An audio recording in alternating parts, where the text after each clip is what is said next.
What's up guys, welcome back to Fancy Goldfish Fanatics. You may notice I am in a completely different seat to where I normally sit for my videos, but today we are going to be taking a look at the Ryukin, seeing how the Kenta high growth has done and seeing if there's any changes or developments. So make sure you stay tuned to find out more.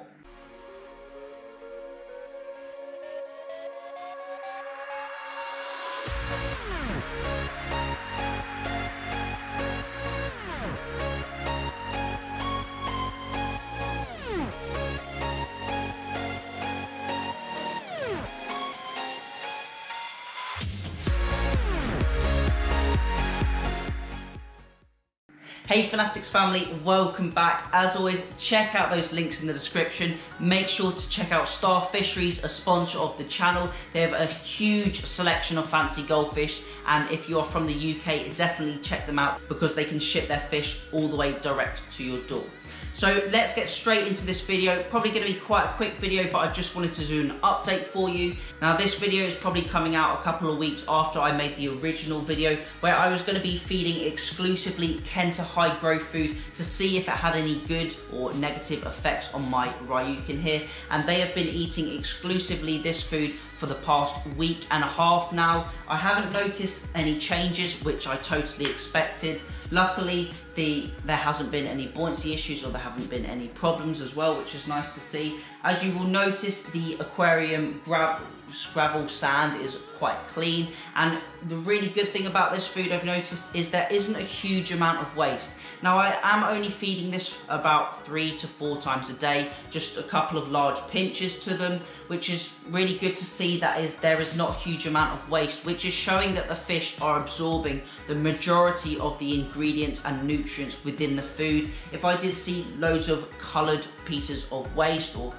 feces from the fish, then I would know that the food isn't being totally extracted by the fish's gut and the fish weren't consuming all of it. But as there is not a lot of waste in the tank, and in the mornings I generally don't find too much waste. Obviously the filter is doing a really good job, but it is showing that the food is being extracted by the fish, which is really good to see. As it's only been a week and a half, I haven't noticed any major differences in the fish. They have been acting absolutely normal. I haven't noticed any with any extreme buoyancy issues or any slight floatiness, which is really good to see because I was worried about feeding an exclusively pellet diet that I may get some buoyancy issues, or I may see a little bit of swim bladder issues start to creep in, and that may be the case further on down this trial, but so far they seem to be reacting really well to the food and they seem to be digesting it absolutely no problem at all, which is really good to see, and I really at this moment can't ask for any more. I'm hoping to see maybe a little bit of change in the coloration after we finish this trial. Once we've got through this entire tub, it would be nice to see some maybe differences to the food that I was feeding before. But if the fish at the end of the trial haven't had any problems or haven't lost any colour or any weight or any growth, etc., then I would say it's a good trial and I'm really happy with the outcome. But that is what this trial is doing. I want to see how feeding an exclusively single pellet diet will affect the fish and if there will be any changes. One thing I'm not so fond about with this food is the pellet size is quite small. Hopefully you can see that in there, but the pellet size is really small. Now this is really good for digestion, as it means the pellets don't swell up too much inside the fish when they consume it. However, I find that it can get lost in the gravel and sand quite easily in the tank. Although that gives them more time to forage for the food and obviously gives them a bit more enrichment, which is good. I find that if you've got quite a deep sand bed or you've got some ornaments, rocks or anything, stones, river pebbles, etc. in the tank, then this food may get lost quite easily and it may lead to a poorer quality of water. As the protein content in this food is quite high, I believe it's around 50%, approved protein 50%, yeah, 50% protein, that means there is going to be quite an impact on your water. So if you are feeding exclusively the Kenta high growth, you definitely want to keep on top of those water changes. I haven't noticed any oil or any oil slicks at the top of the water, which is good to see. Generally with a high protein, high oil growth food, you will tend to get a bit of scum at the top of the water, but I haven't noticed that as well, which is really nice.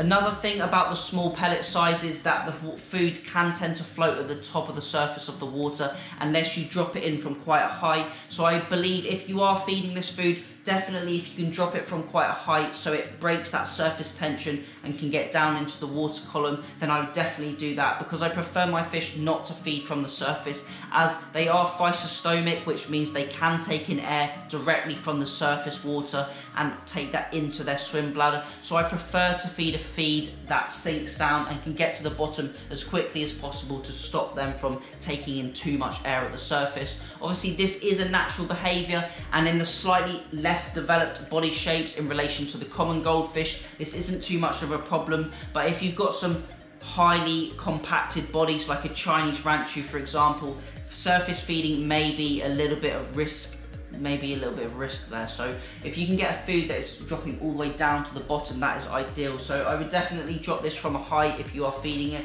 or release it under the water with your fingers as well, so the fish don't take in too much air and can consume it from the bottom. Obviously, if you are running a bare bottom aquarium, which I know most fancy goldfish keepers do, then there is going to be really easy for the fish to be able to get this food. Now obviously if you've got a lot of flow and your strainers are near the mid to bottom section of your tank, the food may easily get sucked into your filter, so potentially feed that at the opposite end of the tank to stop any food from being sucked into your filter system and potentially rotting or getting fungus, etc.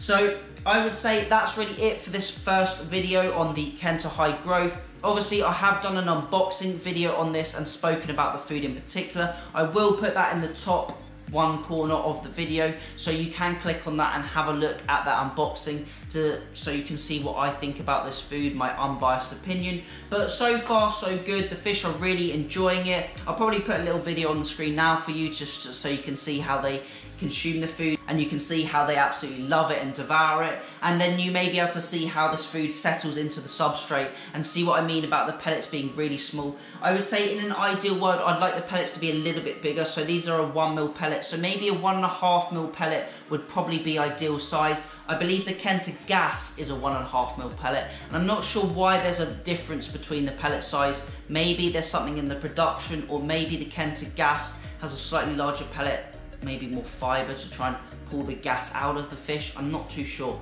but I would potentially like to see a slightly bigger tub and a bigger pellet size of the Kenta high growth.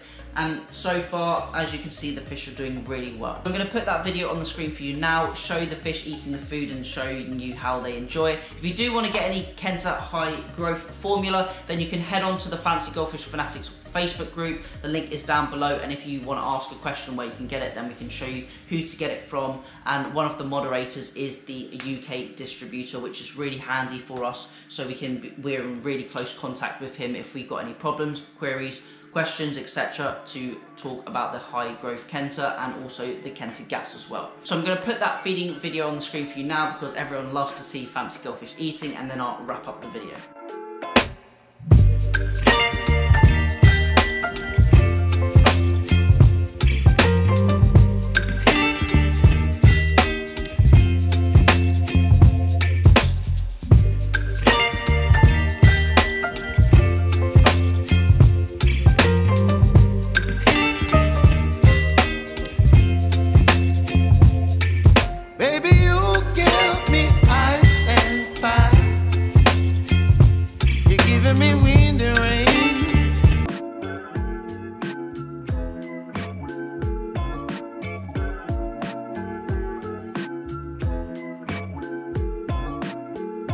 Thank you all for watching. I hope you've enjoyed this video. If you've got any questions, make sure you leave them down in the comment section below. Also, if you've got any ideas for videos in the future, drop them down below and I will get those made for you as well. Thank you all for watching. Remember to keep those water changes up, and happy fish keeping.